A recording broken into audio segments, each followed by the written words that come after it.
ಶ್ರೀ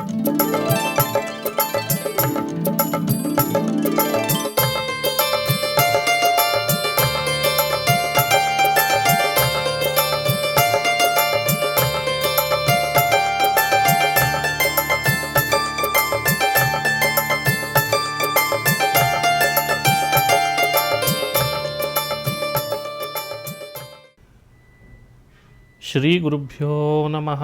ಹರಿ ಓಂ. ವ್ಯಾಸಾಯ ಭವನಾಶಾಯ ಶ್ರೀಶಾಯ ಗುಣರಾಶಯೇ ಹೃದ್ಯಾಯ ಶುದ್ಧವಿದ್ಯಾಯ ಮಧ್ವಾಯ ಚ ನಮೋ ನಮಃ.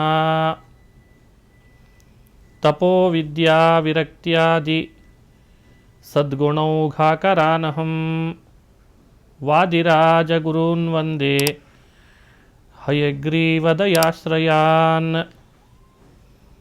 ಮೂಕೋಪಿ ಯತ್ಪ್ರಸಾದೇನ ಮುಕುಂದಶಯನಾಯತೆ ರಾಜರಾಜಾಯತೆ ರಿಕ್ತೋ ರಾಘವೇಂದ್ರಂ ತಮಾಶ್ರಯೇ. ಆಪಾದಮೌಲಿಪರ್ಯಂತಂ ಗುರುಣಾಮಾಕೃತಿಂ ಸ್ಮರೇತ್ ತೇನ ವಿಘ್ನಾಃ ಪ್ರಣಶ್ಯಂತಿ ಸಿದ್ಧ್ಯಂತಿ ಚ ಮನೋರಥಾಃ. ಶ್ರೀ ಹರಿವಾಯು ಗುರುಗಳ ಚರಣಾರವಿಂದಗಳಲ್ಲಿ ಭಕ್ತಿಪೂರ್ವಕ ಪ್ರಣಾಮಗಳನ್ನು ಅರ್ಪಿಸಿ, ವಾದಿರಾಜರು ರಚನೆ ಮಾಡಿದಂತಹ ವೈಕುಂಠ ವರ್ಣನೆ ಅದರ ಬಗ್ಗೆ ಪರಿಚಯಾತ್ಮಕವಾದಂಥ ಉಪನ್ಯಾಸವನ್ನು ಮಾಡ್ತಾ ಇದ್ದೇನೆ. ವೈಕುಂಠ ವರ್ಣನೆ ಅಂತ ಒಂದು ಹೆಸರು. ಈ ಕೃತಿಗೆ ತತ್ವಸಾರ ಅಂಥೇಳು ಕರೆದಿದ್ದಾರೆ. ಸಕಲ ಪುರುಷಾರ್ಥಗಳನ್ನು ಕೂಡ ನೀಡುವಂಥ ಗ್ರಂಥ ಇದು. ಭಾವಿ ಸಮೀರರು ಈ ಕೃತಿಯನ್ನು ರಚನೆ ಮಾಡಿದ್ದಾರೆ ಸಜ್ಜನರಿಗೆ ಮಹಾ ಉಪಕಾರ ಮಾಡಬೇಕು ಅಂತ. 388 ಪದ್ಯಗಳು ಈ ಗ್ರಂಥದಲ್ಲಿ ಇವೆ. ಹಯಗ್ರೀವ ದೇವರ ವಿಶೇಷವಾದಂತಹ ಪ್ರೀತಿಯನ್ನು ಸಂಪಾದನೆ ಮಾಡಬೇಕು ಅಂತ ಬಯಸೋರು ಈ ಗ್ರಂಥವನ್ನು ಅವಶ್ಯವಾಗಿ ಅಧ್ಯಯನ ಮಾಡಬೇಕು. ರಾಜರೇ ಹೇಳುವಂಥ ಒಂದು ಮಾತು, ಇದು ಪುಣ್ಯ ಕಥೆ, ಲೋಕಕ್ಕಿದೆ ಮುಕುತಿ ಪಥ, ಇದು ಕೇಳುವವನೇ ಕೃತಾರ್ಥ, ಇದು ಸರ್ವಸಾಧನ ವಿದುಗಳಿಗೆ ಸಮ್ಮತ, ಮುದವ ನೀವುದು ಕೇಳುವ ಜನಕ್ಕೆ ಅಂತಂತಾರೆ. ಇದು 4ನೇ ಸಂಧಿಯಲ್ಲಿ ಹೇಳಿದಂಥ ಮಾತು. ಇದು ಪುಣ್ಯ ಕಥೆ, ಇದು ಪುಣ್ಯ ಕೊಡುವಂಥ ಕಥೆ ಅಂತ ಅರ್ಥ. ಲೋಕಕ್ಕಿದೆ ಮುಕುತಿ ಪಥ, ಈ ಸಂಸಾರ ಬಂಧನವನ್ನು ಬಿಡಿಸ್ಕೊಂಡು ಮೋಕ್ಷ ಪಡಿಬೇಕು ಅಂತ ಬಯಸುವಂಥವರಿಗೆ ಇದೊಂದು ಮಾರ್ಗದರ್ಶಿ. ಇದು ಕೇಳುವವನೇ ಕೃತಾರ್ಥ, ಇದ ಕೇಳುವವನೇ ಕೃತಾರ್ಥ ಅಂತಂತಾರೆ. ಯಾರಿದನ್ನು ಶ್ರವಣ ಮಾಡ್ತಾರೆ ಅವನು ನಿಜವಾಗಲೂ ಧನ್ಯ, ಅವನು ಧನ್ಯನಾಗ್ತಾನೆ. ಇದು ಸರ್ವಸಾಧನ ಅಂತಂತಾರೆ. ನಾವು ಪಡಿಬೇಕು ಅಂತ ಹೊರಟಂಥ ಚತುರ್ವಿಧ ಪುರುಷಾರ್ಥಗಳಿಗೆ ಈ ಗ್ರಂಥ ಸಾಧನವಾಗಿದೆ. ಅಂಥ ತಿಳುವಳಿಕೆಯನ್ನು ಕೊಟ್ಟು ನಮಗೆ ಆ ಪುರುಷಾರ್ಥ ತಂದುಕೊಡ್ತದೆ ಅಂತ ಅರ್ಥ. ಇದು ಎಂತಹ ವಿದ್ವಜ್ಜನರುಗಳಿಗೂ ಕೂಡ ಸಮ್ಮತವಾದ ವಿಷಯ. ಪರಮಾಸ್ತಿಕರು ಅಂತ ಯಾರಿರ್ತಾರೆ, ವೇದಗಳನ್ನು ಚೆನ್ನಾಗಿ ಅರ್ಥೈಸ್ಕೊಂಡವರು, ವೇದಾಂತಗಳನ್ನು ಚೆನ್ನಾಗಿ ಮನನ ಮಾಡಿದವರು, ಅವರಿಗಿಲ್ಲಿ ಹೇಳಿರುವಂಥ ವಿಷಯಗಳೆಲ್ಲವೂ ಸಮ್ಮತವಾಗಿದೆ ಅಂತ ಖಾತ್ರಿಪಡಿಸ್ತಾರೆ. ಮುದವ ನೀವುದು ಕೇಳುವ ಜನಕ್ಕೆ, ಈ ಕೃತಿಯನ್ನು ಯಾರು ಕೇಳ್ತಾರೆ, ಯಾರಿದರ ಕೇಳುವ ವ್ಯವಸ್ಥೆ ಮಾಡ್ತಾರೆ, ಇದು ಅಂಥವರಿಗೆಲ್ಲ ಸಂತೋಷವನ್ನು ನೀಡ್ತದೆ, ಅವರ ದುಃಖಗಳನ್ನು ಕಳೀತದೆ ಅಂತ ಅನುಸಂಧಾನ ಮಾಡಿಸ್ತಾರೆ. ಇಂಥ ಅದ್ಭುತವಾದ ಕೃತಿ. ಈ ಕೃತಿಯನ್ನು ನಾವು ವಿಸ್ತಾರವಾಗಿ ಅನುಸಂಧಾನ ಮಾಡಬೇಕು. ಒಟ್ಟು 388 ಪದ್ಯಗಳು ಈ ಕೃತಿಯಲ್ಲಿದೆ. 4 ಸಂಧಿಗಳೊಂದಿಗೆ ರಾಜರು ಈ ಗ್ರಂಥವನ್ನು ರಚನೆ ಮಾಡಿಕೊಟ್ಟಿದ್ದಾರೆ. ಮೊದಲನೇ ಸಂಧಿ ಮೋಕ್ಷ ಸಂಧಿ ಅಂತ ಕರೆಸ್ಕೊಳ್ತದೆ. ಎರಡನೇ ಸಂಧಿ ಲಯ ಸಂಧಿ, ಮೂರನೇ ಸಂಧಿ ಸೃಷ್ಟಿ ಸಂಧಿ, ನಾಲ್ಕನೇದ್ದು ಸ್ಥಿತಿ ಸಂಧಿ ಅಂತ ಕರೀಲಾಗ್ತದೆ. ಮೊದಲ ಸಂಧಿಗೆ 140 ಪದ್ಯಗಳು, ಪದಗಳು 55 ದ್ವಿತೀಯಕ್ಕೆ, ಅದರ ಮೇಲಣ ಸಂಧಿ ಪದಗಳು 82, ತುದಿಯ ಸಂಧಿಗೆ 111. ಇದು 4ನೇ ಸಂಧಿಯ 110ನೇ ಶ್ಲೋಕದಲ್ಲಿ ರಾಜರೇ ಒಟ್ಟು 4 ಸಂಧಿಗಳಲ್ಲಿ ಎಷ್ಟು ಶ್ಲೋಕಗಳಿದ್ದಾವೆ ಅಂತ ತಿಳಿಸಿದ್ದಾರೆ. ಮೊದಲನೇ ಮೋಕ್ಷ ಸಂಧಿ ಅಂತೇನು ತಿಳಿದಿದೆ, ಇದರಲ್ಲಿ 140 ಪದ್ಯಗಳಿದ್ದಾವೆ. ಎರಡನೇ ಲಯ ಸಂಧಿ, ಅದರಲ್ಲಿ 55 ಪದ್ಯಗಳು. ಮೂರನೇ ಸೃಷ್ಟಿ ಸಂಧಿಯಲ್ಲಿ 82 ಪದ್ಯಗಳಿದ್ದಾವೆ. ನಾಲ್ಕನೆಯ ಸ್ಥಿತಿ ಸಂಧಿಯಲ್ಲಿ 111 ಪದ್ಯಗಳು. ಒಟ್ಟು ಸೇರಿಸಿದರೆ 388 ಪದ್ಯಗಳು ಈ ವೈಕುಂಠ ವರ್ಣನೆಯಲ್ಲಿದೆ ಅಂತ ನಮಗೆ ತಿಳಿದು ಬರ್ತದೆ. ಈ ಮೊದಲು ಮೋಕ್ಷ ಸಂಧಿ ಅಂತೇನು ಹೇಳಿದರು, ಈ ಮೋಕ್ಷ ಸಂಧಿಯ ವಿಷಯಗಳೇನು, ಯಾಕಿದನ್ನು ಮೋಕ್ಷ ಸಂಧಿ ಅಂತ ಕರೀತಾರೆ, ಹಾಗೆ ಉಳಿದ 3 ಸಂಧಿಗಳಿಗೂ ಆ ಹೆಸರುಗಳನ್ನೇ ರಾಜರು ಇಟ್ಟು ಏನು ನಮಗೆ ಸಂದೇಶ ಕೊಡ್ತಾರೆ, ಅದರೊಳಗೆ ಇರುವ ವಿಷಯಗಳೇನು ಅಂತ ನಾವು ಅನುಸಂಧಾನ ಮಾಡಬೇಕು.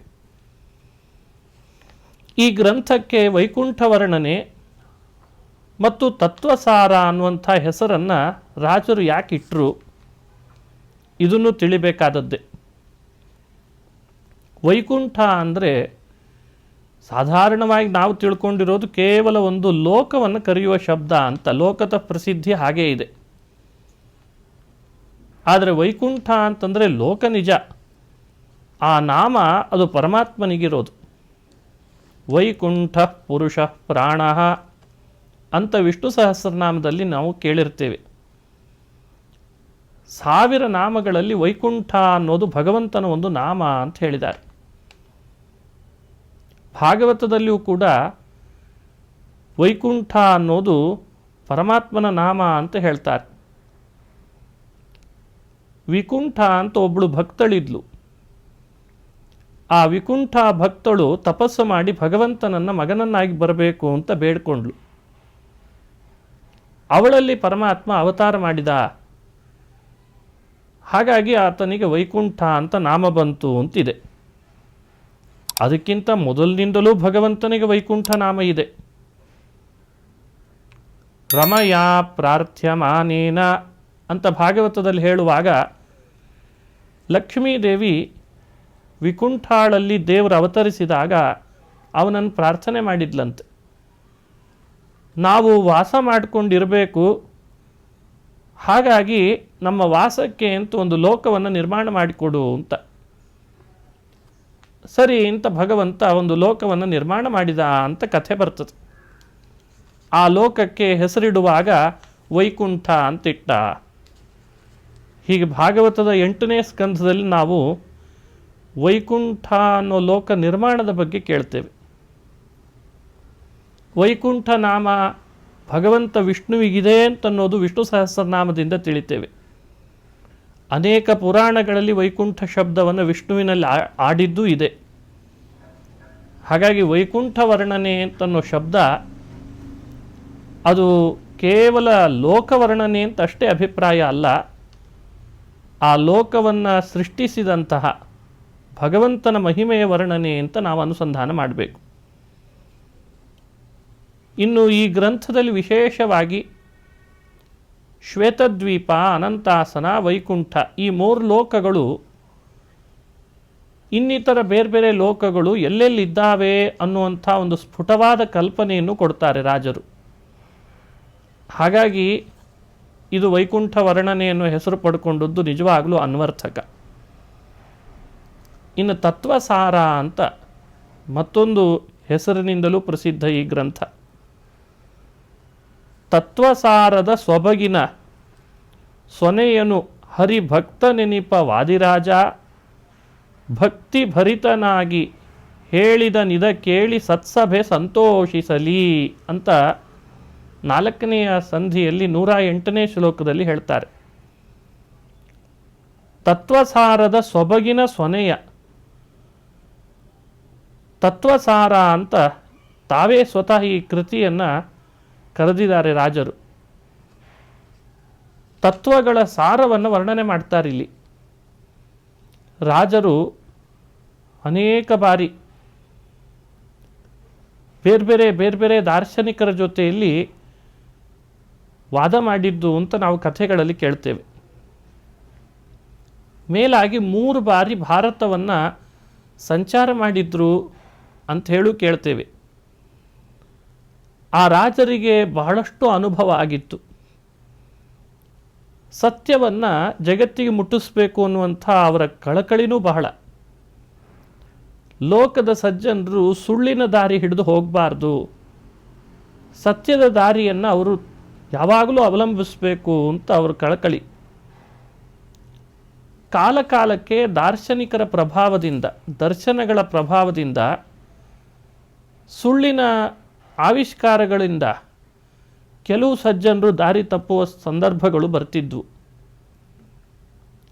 ಅದನ್ನೆಲ್ಲ ಗಮನಿಸಿ ರಾಜರು ತಮ್ಮ ಕಾಲದಲ್ಲಿ ಅನೇಕ ದರ್ಶನಗಳ ಪ್ರಭಾವದಿಂದ ತತ್ವದ ದಾರಿ ಬಿಟ್ಟೋಗುವ ಸಂದರ್ಭಗಳನ್ನು ಗಮನಿಸಿ ಸುಳ್ಳಿನ ದಾರಿಯಲ್ಲಿ ಹೋಗ್ತಾ ಇದ್ದಾರೆ ಸಜ್ಜನರು ಅಂತ ಅವರ ಮೇಲೆ ಕರುಣೆಯಿಂದ ಪುನಃ ತಾವು ಇಂಥ ಗ್ರಂಥಗಳನ್ನು ಮಾಡಿ ಕೆಲವರಿಗೆ ಕನ್ನಡದಲ್ಲಿ, ಕೆಲವರಿಗೆ ತುಳುವಿನಲ್ಲಿ, ಇನ್ನು ಕೆಲವರಿಗೆ ಬೇರೆ ಭಾಷೆಯಲ್ಲಿ ಅಂತ ಹೇಳೂ ಇದೆ.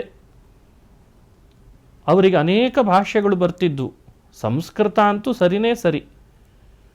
ಆ ಕಾಲದ ಆ ಪ್ರಾಂತೀಯ ಅವರವರು ಯಾವ ಭಾಷೆಯನ್ನು ಅವಲಂಬಿಸಿ ವ್ಯವಹಾರ ನಡೆಸ್ತಾ ಇದ್ರೋ ಅದೇ ಭಾಷೆಯಲ್ಲೇ ತತ್ವಗಳನ್ನು ತಿಳಿಸ್ತಾ ಇದ್ರಂತೆ ರಾಜರು. ಇದು ಅವರ ವೈಶಿಷ್ಟ್ಯ. ಇದನ್ನು ನಾವು ಅನುಸಂಧಾನ ಮಾಡಬೇಕು. ಪ್ರಾಯ ಕನ್ನಡ ಸಾಹಿತ್ಯಕ್ಕೆ ಇಷ್ಟು ದೊಡ್ಡ ಕೊಡುಗೆಯನ್ನು ಕೊಟ್ಟಂತಹ ಮಾಧ್ವ ಪರಂಪರೆಯಲ್ಲಿ ಬಂದ ಇಂಥ ಒಬ್ಬ ಯತಿ ಸಾರ್ವಭೌಮರು, ಇಂಥ ಒಬ್ಬ ಮಹಾನುಭಾವರು ಮತ್ತೊಬ್ಬರು ಇಲ್ಲವೇನೋ ಅಂತ ಅನಿಸೋಷ್ಟರ ಮಟ್ಟಿಗೆ ಇದ್ದಾರೆ ಮಹಾನುಭಾವರು. ಮೇಲ್ನೋಟಕ್ಕೆ ಇದು ಕನ್ನಡದ ಪದ್ಯಗಳು ಅಂತ ಹೇಳಿ ಕಂಡು ಬರ್ತದೆ. ಆದರೆ ಕೆಲವು ಪದಗಳು ಸಂಸ್ಕೃತದ ಶಬ್ದಗಳು, ಅವುಗಳನ್ನು ಹಾಗಾಗೇ ಇಟ್ಟು ರಚನೆ ಮಾಡಿ ವರ್ಣನೆ ಮಾಡ್ತಾರೆ. ವೈಕುಂಠ ವರ್ಣನೆ ನಾವು ನೀವು ಅಧ್ಯಯನದಲ್ಲಿ ಒಳಗೆ ಪ್ರವೇಶ ಮಾಡುವಾಗ ಮೊದಲು ರಾಜರು ಏನು ಮಾಡ್ತಾರೆ ಅಂದರೆ, ಯಾವ್ಯಾವುದು ಪುರಾಣಗಳಲ್ಲಿ ವ್ಯಾಸರು ರಚಿಸಿದ ಸಂಸ್ಕೃತದ ಶ್ಲೋಕಗಳು ಅಂತಿದ್ದಾವೆ, ಅವು ಪ್ರಸಿದ್ಧವಾದವುಗಳು, ಅವುಗಳನ್ನು ಕನ್ನಡೀಕರಿಸಿ ಬಹಳ ಅಪೂರ್ವ ರೀತಿಯಲ್ಲಿ ಅನುಸಂಧಾನ ಮಾಡಿಸ್ತಾರೆ. ಇನ್ನೊಂದು ವಿಶೇಷ ಅಂದರೆ, ಈ ಸಂಧಿಗಳು 4 ಮೋಕ್ಷ ಸಂಧಿ, ಲಯ ಸಂಧಿ, ಸೃಷ್ಟಿ ಸಂಧಿ, ಸ್ಥಿತಿ ಸಂಧಿ ಅಂತ ಅವರೇನು ವಿಭಾಗ ಮಾಡಿದ್ದಾರೆ ಈ ಹೆಸರುಗಳನ್ನಿಟ್ಟು, ಇದಕ್ಕೆ ಒಂದು ಕಾರಣವೂ ಇದೆ. ಏನು ಕಾರಣ ಅಂದರೆ, ಮೋಕ್ಷವನ್ನು ಕೊಡುವವನು ವಾಸುದೇವ ರೂಪಿ ಪರಮಾತ್ಮ, ಮುಂದೆ ಲಯವನ್ನು ಉಂಟು ಮಾಡುವವನು ಸಂಕರ್ಷಣ ರೂಪಿ ಭಗವಂತ, ಸೃಷ್ಟಿ ಅದು ಪ್ರದ್ಯುಮ್ನ ರೂಪದಿಂದ ನಡೀತದೆ, ಸ್ಥಿತಿ ಅದು ಅನಿರುದ್ಧ ರೂಪನ ಕಾರ್ಯ. ಈ ಭಗವಂತನ ಈ ರೂಪಗಳನ್ನು ಮನಸ್ಸಿನಲ್ಲಿಟ್ಟುಕೊಂಡು ರಾಜರು ಮೋಕ್ಷ ಸಂಧಿ ಅದನ್ನು ವಾಸುದೇವನ ಸ್ಮರಣೆ ಮಾಡಿಕೊಳ್ಳಿಕ್ಕೆ ಹೇಳಿದರು. ಅದು ಈಗಲೇ ಅಲ್ಲ, ಅದು ಆಮೇಲೆ ಬರೋದು. ಅದನ್ನು ಮೊದಲು ಮಾಡಿಕೊಂಡ್ರು ವಾಸುದೇವ ರೂಪ ಅಂತ. ಲಯ ಸಂಧಿ ವಾಸುದೇವನ ನಂತರ ಸಂಕರ್ಷಣ, ಅವನ ಸ್ಮರಣೆ ಮಾಡಬೇಕು ಅಂತ. ಸೃಷ್ಟಿ ಸಂಧಿ ಅದು ಪ್ರದ್ಯುಮ್ನ, ಕೊನೆಗೊಳಿಸಿದ್ದು ಅನಿರುದ್ಧ, ಅಂದರೆ ಈಗ ನಡೀತಾ ಇರೋ ಕಾಲ ಸ್ಥಿತಿ ಕಾಲ. ಈ ಸ್ಥಿತಿ ಕಾಲದಲ್ಲಿ ಅನಿರುದ್ಧನ ಸ್ಮರಣೆ ಬರುವಂತಾಗಲಿ ಅಂತ ಅದು ಕೊನೆಗೆ ಇಟ್ಟುಕೊಂಡಿದ್ದಾರೆ. ಹೀಗೆ ರಾಜರು ಸಂಧಿಗಳ ವಿಂಗಡಣೆ ಮಾಡುವಾಗಲೂ ಕೂಡ ಬಹಳ ಅದ್ಭುತವಾದ ರೀತಿಯಲ್ಲಿ ಆ ಭಗವದ್ ರೂಪಗಳ ಅನುಸಂಧಾನ ಬರುವಂತೆ ನಮಗೆ ಚಿಂತನೆ ಮಾಡಿಸ್ತಾರೆ. ಶ್ರುತಿ ಮತ್ತು ಸ್ಮೃತಿ ಗ್ರಂಥಗಳಲ್ಲಿ ಬೇರೆ ಬೇರೆ ದರ್ಶನಗಳು ಮಾಡುವಂಥ ಎಷ್ಟೋ ಆಕ್ಷೇಪಗಳಿಗೆ ಉತ್ತರ ಇವೆ. ಆದರೆ ಆ ಆಕ್ಷೇಪಗಳಿಗೆ ಎಲ್ಲೆಲ್ಲಿ ಉತ್ತರ ಇದೆ ಅನ್ನೋದು ನಮಗೆ ತಿಳಿದು ಬರಲ್ಲ. ಅದನ್ನು ರಾಜರು ಬಹಳ ಅದ್ಭುತ ರೀತಿಯಲ್ಲಿ ಈ ಗ್ರಂಥದಲ್ಲಿ ಅನುಸಂಧಾನ ಮಾಡಿಸ್ತಾರೆ. ನೋಡಿ, ಈ ಶ್ರುತಿ ವಾಕ್ಯ ಈ ದಾರ್ಶನಿಕರು ಮಾಡಿದಂಥ ಪ್ರಶ್ನೆಗೆ ಉತ್ತರ ಕೊಟ್ಟಿದೆ. ಈ ಶ್ರುತಿ ವಾಕ್ಯದಲ್ಲಿರುವ ಈ ಕ್ರಿಯಾಪದದ ಅರ್ಥ ಹೀಗೆ ಮಾಡಿದ್ರೇ ಸರಿ ಹೋಗ್ತದೆ, ಹೊಂದಾಣಿಕೆ ಆಗ್ತದೆ, ಇಲ್ಲದೇ ಇದ್ದರೆ ಪೂರ್ವೋತ್ತರ ವಿರೋಧ ಬರ್ತದೆ ಅಂತ ತೋರಿಸ್ತಾ ಆನಂದ ತೀರ್ಥ ಭಗವತ್ಪಾದರ ಶಾಸ್ತ್ರದ ಸಿದ್ಧಾಂತವನ್ನು ಅಚ್ಚುಕಟ್ಟಾಗಿ ಮನಸ್ಸಿನಲ್ಲಿ ದೃಢಪಡಿಸ್ತಾ ಬರ್ತಾರೆ. ಇದು ರಾಜರ ವೈಶಿಷ್ಟ್ಯ. ಮೊದಲು ಮೋಕ್ಷ ಸಂಧಿಯಲ್ಲಿ 4ನೇ ಶ್ಲೋಕ, ನಿಷ್ಕಳಂಕ ಚಂದ್ರವದನ ಶುಕ್ಲ ವಸನ ಲಕ್ಷ ಶಶಿವರ್ಣ ಪ್ರಸನ್ನ 4 ತೋಳಿನ ವಿಷ್ಣು ನಮ್ಮ ವಿಘ್ನಗಳ ಘಕ್ಕನೆ ವರೆಸಿ ರಕ್ಷಿಸಲಿ ಅಂತ ಪ್ರಾರಂಭ ಮಾಡಿದ್ದಾರೆ. ಇದು ಕನ್ನಡದ ಶ್ಲೋಕ ನಿಜ. ಇದು ಬಹಳ ಪ್ರಸಿದ್ಧವಾದಂತಹ ಒಂದು ಶ್ಲೋಕದ ಅನುವಾದ. ಶುಕ್ಲಾಂಬರಧರಂ ವಿಷ್ಣುಂ ಶಶಿವರ್ಣಂ ಚತುರ್ಭುಜಂ ಪ್ರಸನ್ನವದನಂ ಧ್ಯಾಯೇತ್ ಸರ್ವವಿಘ್ನೋಪಶಾಂತಯೇ. ಈ ಶ್ಲೋಕದ ಸಾರ ಇದು. ನೋಡಿ, ಈ ಶ್ಲೋಕದಲ್ಲಿ ಏನೆಲ್ಲ ಪದಗಳಿವೆ ಅದನ್ನು ಕನ್ನಡೀಕರಿಸಿ ರಾಜರು ಅದ್ಭುತವಾಗಿ ವರ್ಣನೆ ಮಾಡ್ತಾರೆ. ಶುಕ್ಲಾಂಬರಧರಂ ವಿಷ್ಣುಂ ಶಶಿವರ್ಣಂ ಅಂತಿದೆ. ಆ ಶಶಿವರ್ಣಂ ಅನ್ನುವ ಪದ ಸಂಸ್ಕೃತದಲ್ಲಿದ್ದದ್ದನ್ನು ನಿಷ್ಕಳಂಕ ಚಂದ್ರವದನ ಅಂತ ರಾಜರು ಅನುವಾದ ಮಾಡಿದ್ದಾರೆ. ಶುಕ್ಲಾಂಬರಧರಂ ಅಂತ, ಅಂಬರ ಅಂದರೆ ವಸನ, ರಾಜರು ಶುಕ್ಲ ವಸನ ಅಂತ ಅದನ್ನು ಕನ್ನಡದಲ್ಲಿ ತಿಳಿಸಿದ್ದಾರೆ. ಪ್ರಸನ್ನ ವದನಂ ಧ್ಯಾಯೇತ್ ಸರ್ವ ವಿಘ್ನೋಪಶಾಂತಯೇ ಅಂತಂತಾರೆ. ಮುಂದೆ ಹೇಳುವಾಗ 4 ತೋಳಿನ ವಿಷ್ಣು ನಮ್ಮ ವಿಘ್ನಗಳ ಘಕ್ಕನೆ ವರಿಸಿ ರಕ್ಷಿಸಲಿ ಅಂತ. ಸರ್ವ ವಿಘ್ನೋಪಶಾಂತಯೇ ಅಂತನ್ನುವ ಮಾತು ಅಲ್ಲಿ ಬಂದಿದೆ. ಅದನ್ನು ಇಲ್ಲಿ ಇವರು ವಿಘ್ನಗಳ ಘಕ್ಕನೆ ವರಿಸಿ ಅಂತ 4 ತೋಳಿನ ವಿಷ್ಣು ಅಂತ, ಆ 4 ಭುಜಗಳಿಂದ ಕೂಡಿದಂಥ ವಿಷ್ಣು ನಮಗೆ ಬರುವಂಥ ವಿಘ್ನಗಳನ್ನು ಪರಿಹಾರ ಮಾಡಲಿ. ಹೀಗೆ ರಾಜರು ಸಂಸ್ಕೃತದಲ್ಲಿರುವಂಥ ಶ್ಲೋಕಗಳನ್ನೆಲ್ಲ ಕನ್ನಡೀಕರಿಸಿ ಆ ಶ್ಲೋಕಗಳ ಅರ್ಥಾನುಸಂಧಾನ ಆಗಿರಬೇಕು, ಭಗವಂತನನ್ನು ಪ್ರಾರ್ಥನೆ ಮಾಡಿದಂತೆಯೂ ಆಗಿರಬೇಕು.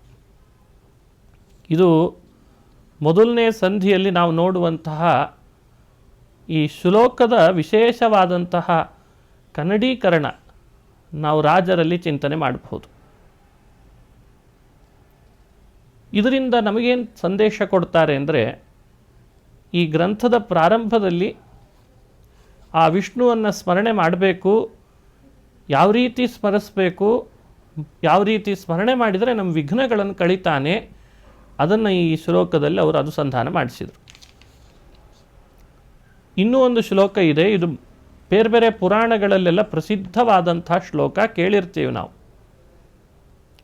ಪ್ರಾಯ ಎಲ್ಲ ಪುರಾಣಗಳ ಪ್ರಾರಂಭದಲ್ಲೂ ಇದನ್ನು ಹೇಳ್ತಾರೆ. ಮಹಾಭಾರತದ ಆದಿಪರ್ವದಲ್ಲೂ ಈ ಶ್ಲೋಕ ಬಂದಿದೆ. ನಾರಾಯಣಂ ನಮಸ್ಕೃತ್ಯ ನರಂಚೈವ ನರೋತ್ತಮಂ ದೇವೀಂ ಸರಸ್ವತೀಂ ವ್ಯಾಸಂ ತಥೋ ಜಯಮುದೀರಯೇತ್ ಅಂತಾರೆ. ಇದು ವೇದವ್ಯಾಸರು ತಮ್ಮ ಕೃತಿಗಳಲ್ಲಿ ಸೇರಿಸಿದಂಥ ಶ್ಲೋಕ.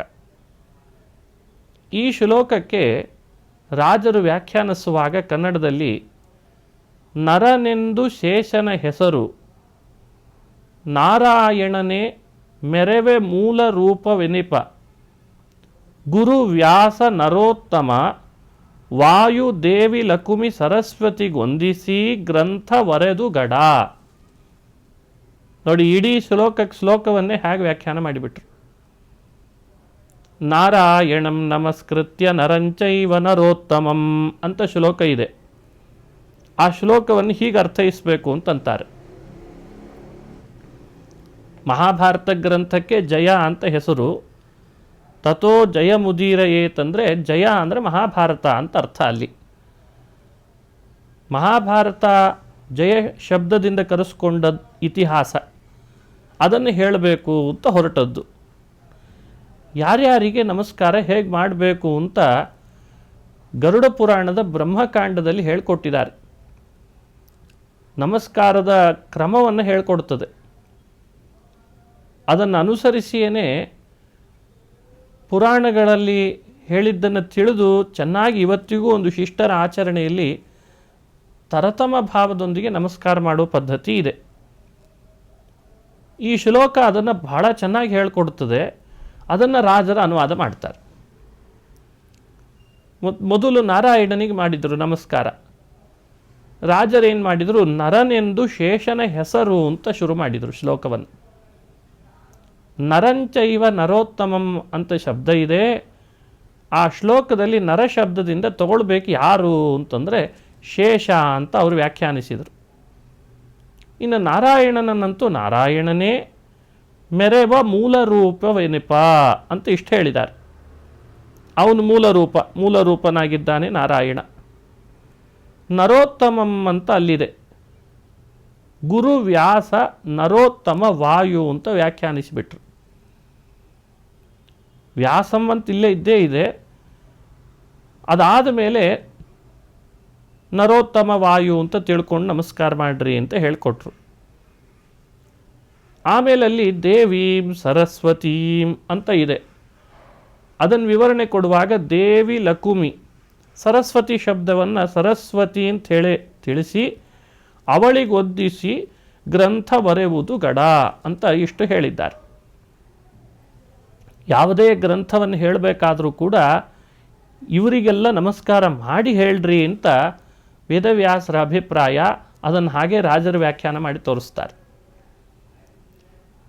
ಅಂದರೆ ಮೊದಲು ಗ್ರಂಥ ಪ್ರತಿಪಾದ್ಯನಾದ ನಾರಾಯಣ ದೇವರಿಗೆ ನಮಸ್ಕಾರ ಮಾಡಬೇಕು. ಆಮೇಲೆ ಶೇಷದೇವರಿಗೆ ನಮಸ್ಕಾರ. ಶೇಷದೇವರನ್ನು ಕೂಡ ಮೀರಿ ಇದ್ದಂತಹ ಅಂದರೆ ಅವರಿಗಿಂತ ಉತ್ತಮರಾದ ವಾಯುದೇವರಿಗೆ ನಮಸ್ಕಾರ ಮಾಡಬೇಕು. ಭಾಗ್ಯದ ದೇವತೆ ಎನಿಸಿದ ಸರಸ್ವತಿ ಲಕ್ಷ್ಮೀ ದೇವಿಗೆ ನಮಸ್ಕಾರ. ಆಮೇಲೆ ಗ್ರಂಥಾಭಿಮಾನಿ ಅಂತ ಸರಸ್ವತಿಗೆ ನಮಸ್ಕಾರ ಮಾಡಬೇಕು. ಗ್ರಂಥಕರ್ತೃಗಳಾದಂಥ ವೇದವ್ಯಾಸರಿಗೆ ಹೀಗೆ ನಮಸ್ಕಾರ ಮಾಡಬೇಕಾದದ್ದು ಶಿಷ್ಟರ ಸಂಪ್ರದಾಯದಲ್ಲಿ ಬಂದಿದೆ. ಅದು ಗರುಡ ಪುರಾಣ ಬ್ರಹ್ಮಕಾಂಡದಲ್ಲಿ ಹೇಳಿದೆ. ಅದಕ್ಕನುಗುಣ ನಮಸ್ಕಾರ ಮಾಡ್ರಿ ಅಂತ ತೋರಿಸ್ತಾರೆ. ಹೀಗೆ ಯಾವುದು ನಿಜವಾಗಲೂ ಶಿಷ್ಟ ಸಂಪ್ರದಾಯದಲ್ಲಿ ಬಂದದ್ದು, ಯಾವುದನ್ನು ನಾವು ಅನುಸರಿಸ್ಕೊಳ್ಬೇಕು. ಇಷ್ಟು ದಿವಸ ಏನಾದರೂ ಅಲ್ಲಲ್ಲಿ ನಮಗೆ ಈ ವಿಷಯ ತಿಳಿದೇ ಇದ್ದರೆ ಅದನ್ನು ತಿಳಿದು ಅದನ್ನು ಸರಿಯಾದ ರೀತಿಯಲ್ಲಿ ಪಾಲನೆ ಮಾಡ್ಕೊಂಡು ಹೋಗಬೇಕು ಅಂತ ರಾಜರು ಆ ಸಂಸ್ಕೃತದ ಶ್ಲೋಕಗಳಲ್ಲಿರೋ ವಿಷಯಗಳನ್ನೆಲ್ಲ ಈ ರೀತಿ ಕನ್ನಡೀಕರಿಸಿಕೊಡ್ತಾರೆ. ಹೀಗೆ ರಾಜರ ವೈಕುಂಠ ವರ್ಣನೆಯ ಪ್ರಾರಂಭದಲ್ಲೇ ಇಂಥ ವಿಷಯಗಳನ್ನು ನಾವು ಚಿಂತನೆ ಮಾಡಬಹುದು. ಇನ್ನು ಈ ಗ್ರಂಥದಲ್ಲಿ ಭಗವಂತನ ಸರ್ವೋತ್ತಮತೆಯನ್ನು, ವಾಯುದೇವರ ವಿಶೇಷವಾದ 3 ಅವತಾರಗಳಲ್ಲಿಯೂ 3ನೇ ಅವತಾರದ ಮಹತ್ವವನ್ನು ಹಾಗೂ 3ನೇ ಅವತಾರರಾದ ಆನಂದ ತೀರ್ಥರ ದರ್ಶನಗಳ ಮಹತ್ವವನ್ನು ಬಹಳ ಚೆನ್ನಾಗಿ ಅನುಸಂಧಾನ ಮಾಡಿಸ್ತಾರೆ. ವೇದದಲ್ಲಿ ಹೇಳಿದ್ದನ್ನೇ ಕನ್ನಡೀಕರಿಸಿ ತೋರಿಸ್ತಾರೆ. ಒಂದು ಕಡೆ ತೃತೀಯಮಸ್ಯ ಋಷಭಸ್ಯ ದೋಹಸೆ ದಶ ಪ್ರಮತಿಂ ಜನಯಂತ ಯೋಷಣಃ ಅಂತ ಪ್ರಾಣಾಗ್ನಿ ಸೂಕ್ತದಲ್ಲಿ ಹೇಳ್ತದೆ. ಅದನ್ನು ರಾಜರು ದಶಮತಿ ಎಂಬ ಪೆಸರೆಂಬ ಗುರುವರಗೆ ದಶ ದಿಶೆಗಳಲ್ಲಿ ಪ್ರಸಿದ್ಧ ಕಾಣಿರೋ ನೋಡಿ ಎಷ್ಟು ಚೆನ್ನಾಗಿ ಅದನ್ನು ಬಿಡಿಸಿದ್ದಾರೆ. ದಶ ದಿಶೆಗಳಲ್ಲಿ ಪ್ರಸಿದ್ಧ ಕಾಣಿರೋ, 10 ದಿಕ್ಕಿನಲ್ಲಿ ಪ್ರಸಿದ್ಧರಾಗಿದ್ದಾರೆ ದಶಮತಿ ಎಂಬ ಹೆಸರಿನಿಂದ. ವೇದದಲ್ಲಿ ಯಾವ ಹೆಸರಿದೆಯೋ ಅದೇ ಹೆಸರಿನವರು ಇಲ್ಲಿ ಅವತರಿಸಿ ಬಂದು 10 ದಿಕ್ಕಿನಲ್ಲಿ ಪ್ರಸಿದ್ಧರಾಗಿದ್ದಾರೆ ಅಂದಮೇಲೆ ವೇದದಲ್ಲಿ ಹೇಳಿದ ದಶ ಪ್ರಮತಿ ಬೇರೆ ಅಲ್ಲ, ಭೂಮಿಯಲ್ಲಿ ಅವತರಿಸಿದಂತಹ ನಮ್ಮ ಆದಿಗುರುಗಳು ಆನಂದ ತೀರ್ಥ ಭಗವತ್ಪಾದರು ಬೇರೆ ಅಲ್ಲ ಅನ್ನೋದನ್ನು ಅತಿ ಸ್ಫುಟಪಡಿಸಿ ಹೇಳ್ತಾರೆ. ಪೂರ್ಣ ಪ್ರಜ್ಞರೆಂಬ ನಾಮ ನಮ್ಮ ಗುರುವರಗುಂಟು, ಉನ್ನತೋಪನಿಷತ್ತು ದಶವೆಂಬ ಶಬ್ದಕ್ಕೆ ಪೂರ್ಣವೆಂಬರ್ಥವ ಪೇಳಿತಾಗಿ ದಶಮತಿ ಎಂಬುದು, ಅನ್ಯರ ಪೇಳುದುದೆ ಮಧ್ವಮುನಿಯಲ್ಲ. ಈ ರೀತಿ ರಾಜರು ಪೂರ್ಣಪ್ರಜ್ಞಾ ಅಂತ ನಾಮವನ್ನು ವ್ಯಾಖ್ಯಾನ ಮಾಡಿ ತೋರಿಸ್ತಾರೆ. ದಶಮತಿ, ದಶಪ್ರಮತಿ, ಪೂರ್ಣಪ್ರಜ್ಞ ಎಲ್ಲ ಒಂದೇ ಅರ್ಥದಲ್ಲಿ ಒಬ್ಬರನ್ನೇ ಹೇಳುವಂಥ ಹೆಸರುಗಳಂತೆ. ವೇದದಲ್ಲಿ ದಶ ಶಬ್ದ, ಅದರ ಅರ್ಥ ದಶ ಅಂದರೆ ಪೂರ್ಣ ಅಂತ ಅರ್ಥ. ದಶವೆಂಬ ಶಬ್ದಕ್ಕೆ ಪೂರ್ಣವೆಂಬರ್ಥ ಅಂತ ವ್ಯಾಖ್ಯಾನಿಸಿದರು. ಇನ್ನು ಮತಿ ಅಂದರೆ ಅದು ಜ್ಞಾನ ಅಂತ ಅರ್ಥ ಕೊಡ್ತದೆ. ಹಾಗಾದರೆ ಪೂರ್ಣವೆಂಬರ್ಥ ದಶ ಶಬ್ದಕ್ಕಾದರೆ ದಶಮತಿ ಅಂತಂದರೆ ಪೂರ್ಣಪ್ರಜ್ಞಾ ಅಂತಲ್ಲದೆ ಮತ್ತಿನ್ನೇನು ಹೇಳಬೇಕು? ಹಾಗಾದರೆ ಪೂರ್ಣಪ್ರಜ್ಞಾ ಅನ್ನೋ ನಾಮ ದಾರ್ಶನಿಕರಲ್ಲಿ ಪ್ರಸಿದ್ಧಿ ಇರೋದು ಕೇವಲ ಅದು ಆನಂದ ತೀರ್ಥ ಭಗವತ್ಪಾದಾಚಾರ್ಯರಿಗೆ. ಅವರನ್ನೇ ಬಳಿತಾ ಸೂಕ್ತ, ಪ್ರಾಣಾಗ್ನಿ ಸೂಕ್ತ ದಶಮತಿ ಅನ್ನೋ ಶಬ್ದದಿಂದ ಕರೆದಿದೆ, ಇನ್ನೊಬ್ಬರನ್ನಲ್ಲ, ಮಧ್ವಮುನಿಯನ್ನು ಬಿಟ್ಟು ಮತ್ತೊಬ್ಬರನ್ನಲ್ಲ.